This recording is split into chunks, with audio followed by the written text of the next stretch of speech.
History is written by the victors. But what about the stories that are erased?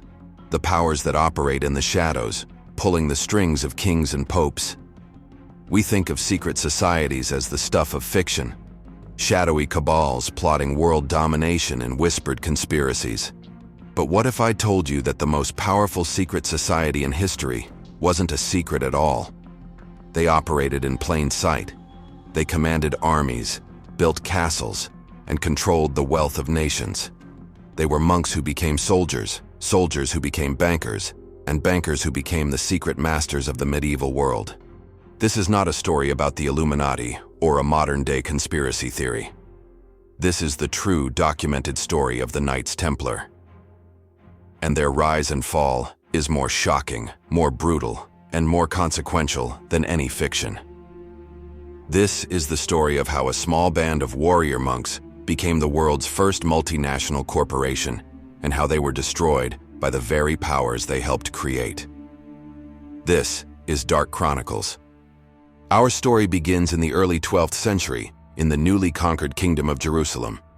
The First Crusade had been a bloody success. Jerusalem was in Christian hands. For the first time in centuries, European pilgrims could journey to the holiest sites of their faith. But the dream of pilgrimage was a nightmare in reality. The roads were infested with bandits. To travel to the Holy Land was to risk robbery, enslavement, or a lonely death far from home. In the year 1119, a French knight named Hugues de Payan and 8 of his companions decided to do something about it. They were veterans of the Crusade, men who had seen enough bloodshed. They presented themselves to King Baldwin II of Jerusalem and took a radical vow. They would be monks living lives of poverty, chastity, and obedience, but they would also be soldiers, dedicating their swords to a single sacred mission, to protect the pilgrims of the Holy Land. King Baldwin granted them a headquarters in a wing of the Al-Aqsa Mosque on the Temple Mount, a site believed to be built upon the ruins of the Temple of Solomon. From this holy place, they took their name, the poor fellow soldiers of Christ and of the Temple of Solomon. The Knights Templar. For the first 9 years, they were a tiny, obscure order, just 9 men relying on donations to survive. But their founder, Hugues de Payan, was a brilliant political operator. He traveled to Europe to recruit and fundraise, and in 1129, at the Council of Troyes, he achieved a masterstroke. The Catholic Church, with the blessing of Pope Honorius II, officially recognized the Knights Templar. They were given a rule, a code of conduct, written by the influential abbot Bernard of Clairvaux. But they were given something far more important: unprecedented power. A papal bull declared that the Templars answered to no one but the Pope himself. Not to kings, not to princes, not to local bishops. They were exempt from all taxes. They could build their own churches. They could keep all the spoils of war.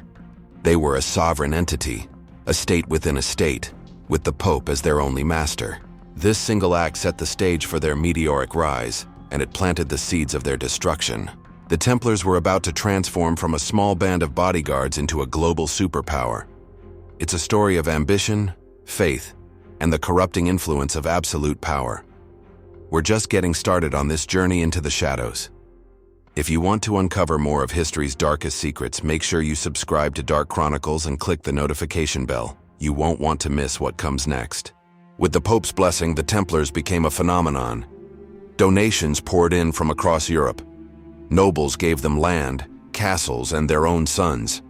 The order grew at an explosive rate, and on the battlefield, they earned a fearsome reputation. The Templars were the special forces of the Crusades. They were the first to charge and the last to retreat. Their rule forbade them from retreating unless outnumbered more than 3 to 1. They were a symbol of Christian martyrdom and military perfection. So feared, in fact, that the great Muslim leader Saladin often executed captured Templars on the spot, considering them too dangerous to be ransomed. But their greatest weapon wasn't the sword. It was an idea that would change the world. Remember the problem of the pilgrims? Carrying a lifetime's savings on a dangerous journey? The Templars devised an ingenious solution. A pilgrim could deposit his gold at the Templar house in London or Paris. In return, he would receive a letter of credit, a piece of parchment with a ciphered code. He could then travel to the Holy Land with empty pockets. Upon arrival in Jerusalem, he would present his letter to the Templar preceptory there, and they would give him his money, minus a small service fee. Think about what this meant. It was the first system of international banking. It was the birth of the traveler's check. It was a revolution in finance, and it was controlled entirely by a single, private, military organization. The system was so secure, so reliable, that soon it wasn't just pilgrims using it. It was merchants, nobles, and kings. Suddenly the Templars were not just soldiers, they were bankers.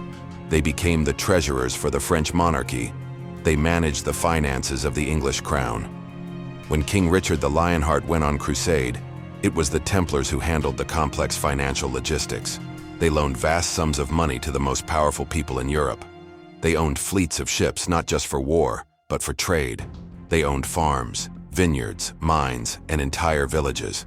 Their headquarters in Paris became the central bank of Christendom, a fortress more trusted than any royal treasury. They had become a secret society in plain sight, an organization that held the power of the sword and the power of the purse, and that made them more powerful than any king. This fusion of military might and financial power is what makes the Templars unique in history. They weren't just hiding in the shadows, they were the shadows that fell across every throne in Europe. We're digging deep into how they built this empire. If this kind of historical investigation is what you crave, support the channel by hitting that subscribe button.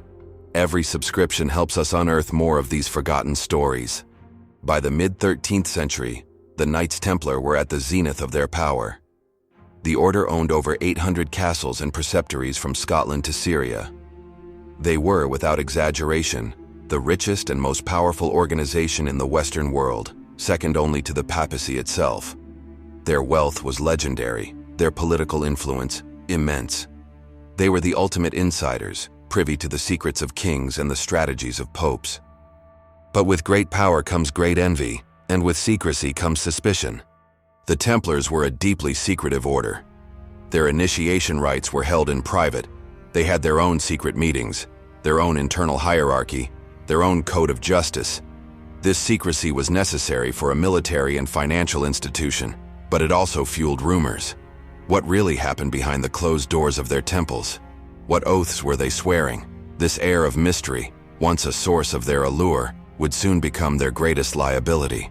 Then, in 1291, the world changed. The city of Acre, the last Christian stronghold in the Holy Land, fell to the Mamluk Sultanate. The Crusades were over. The dream of a Christian Jerusalem was dead. This was an existential crisis for the Templars. Their original mission, protecting pilgrims in the Holy Land, was gone. They were now a massive, wealthy private army with no war to fight. They were a global bank with no holy purpose to justify their immense privileges. Across Europe, people began to ask a dangerous question. Why do we still need the Templars? And more importantly, why do they have so much money? No one asked this question more insistently than the King of France. Meet Philip IV of France. Known as Philip the Fair for his good looks, he was a ruthless, ambitious, and deeply pious monarch. He was also deeply in debt.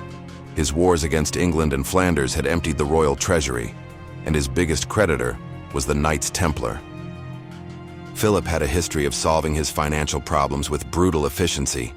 He had arrested all the Jews in France, seized their assets, and expelled them from his kingdom. He had done the same to the Lombard bankers. He had debased the currency to pay his soldiers. Now, he set his sights on the biggest prize of all, the unimaginable wealth of the Templars. But how do you destroy an organization that is protected by the Pope, has its own army, and is beloved by the common people? You cannot attack them openly. You must destroy their reputation first. You must turn them from heroes into monsters.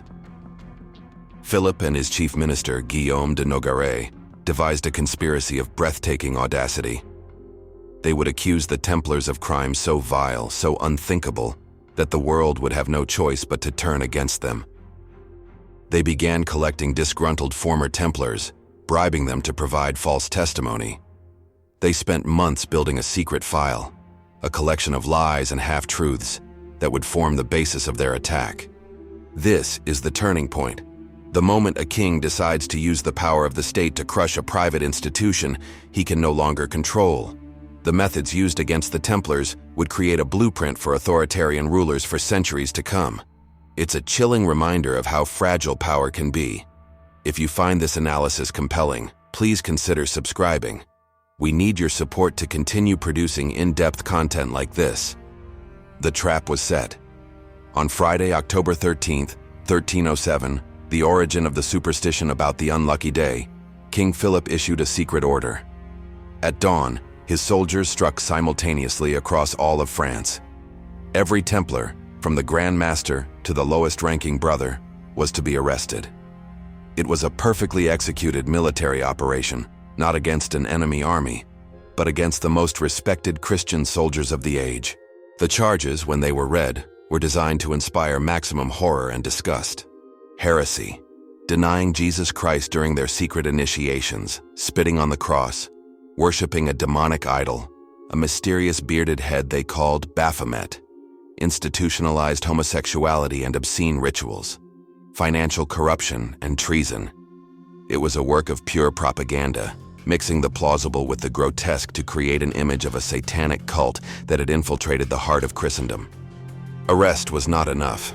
Philip needed confessions. The arrested Templars were handed over to royal inquisitors, experts in the art of torture. They were stretched on the rack. Their feet were roasted over fires. They were subjected to sleep deprivation and starvation. Under this unimaginable agony, men will confess to anything. And they did. Knights who had faced down armies with unflinching courage broke down and confessed to spitting on the cross, to denying their God, to worshiping demons. The confessions were a sham, but they were all Philip needed. Even the Grand Master, Jacques de Molay, an old man in his 60s, confessed under torture. The news sent shockwaves across Europe. The heroes of the Crusades had admitted to being servants of Satan. What about the Pope? The one man the Templars answered to? Pope Clement V was a Frenchman, a virtual prisoner of King Philip. The papal court had moved from Rome to Avignon in France, and Clement was surrounded by French influence. At first, he was outraged by Philip's actions, but Philip applied relentless pressure. He threatened to put the long-dead Pope Boniface VIII on trial for heresy, a move that would have shattered the authority of the Church. Cornered and weak, Clement buckled. He issued a papal bull ordering all Christian monarchs to arrest the Templars in their own lands. The fate of the order was sealed. For 7 years, the trials dragged on. Templars were burned at the stake. The order's assets were seized. Finally, in 1312, Pope Clement officially dissolved the Knights Templar. Their property was to be transferred to their rivals, the Knights Hospitaller, though Philip made sure to keep the lion's share for himself. Then, in March 1314, the final act of the tragedy unfolded. The Grand Master, Jacques de Molay, and another Templar leader were brought to a scaffold in front of Notre Dame Cathedral to repeat their confessions and be sentenced to life in prison. But something unexpected happened. Faced with an eternity in a dungeon, the old warrior found his courage one last time. He recanted his confession, proclaiming his innocence and the innocence of the order. He declared that the confessions had been extracted through torture and that the Templars were good and holy Christians. King Philip, who was present, was enraged. There would be no more trials. That very evening, Jacques de Molay and his companion were taken to a small island in the Seine River and burned at the stake. Legend says that as the flames consumed him, Jacques de Molay uttered a final terrible curse. He summoned King Philip and Pope Clement to appear before the judgment of God within a year, a final desperate plea for divine justice. And then, the impossible happened. Pope Clement V died just 1 month later from a sudden illness. King Philip IV, the Fair, died before the year was out, after suffering a stroke during a hunting trip. The curse, it seemed, had come true. The story of the Templars is a brutal lesson in how power, debt, and propaganda can be used to destroy anything, no matter how powerful. It's a story that echoes through the centuries. We believe these deep dives into history are essential to understanding our own world. If you agree, the best way to support us is to subscribe to Dark Chronicles. Join our community of investigators. The Knights Templar were gone, but their legend was just beginning. What happened to their famous treasure, which was never fully recovered from their Paris temple? Did they smuggle it out before the arrests? Did they flee to Scotland and help Robert the Bruce win his independence? Did they guard the Holy Grail? Did they survive as a secret society, passing down their knowledge through the centuries? These legends have fueled conspiracy theories for 700 years. The Freemasons would later claim a connection to the Templars to give themselves an ancient pedigree. Modern fiction is filled with their ghosts. The real conspiracy, however, was not by the Templars, but against them. The charges were a lie, a propaganda campaign orchestrated by a king to erase his debts and seize a fortune. The Knights Templar were not a secret society plotting to control the world. They were a real, documented organization that did control a significant part of the medieval world, not through secret plots, but through open and legitimate financial and military power. They were the world's first multinational corporation, a sovereign power that transcended borders. And that is precisely what made them a threat. They were too powerful, too wealthy, and too independent. They were a state within a state, and no king could tolerate such a rival. Their story is a chilling reminder that the most dangerous secret societies are not always the ones that hide in the shadows. Sometimes, they are the ones that stand in the light, daring the world to challenge them. And sometimes, the world, led by a ruthless and indebted king, takes up that challenge with fire and steel. Thank you for joining us on this journey into the past. If you found this investigation enlightening, please like this video, leave a comment with your thoughts, and most importantly, subscribe to Dark Chronicles for more stories from the shadows of history.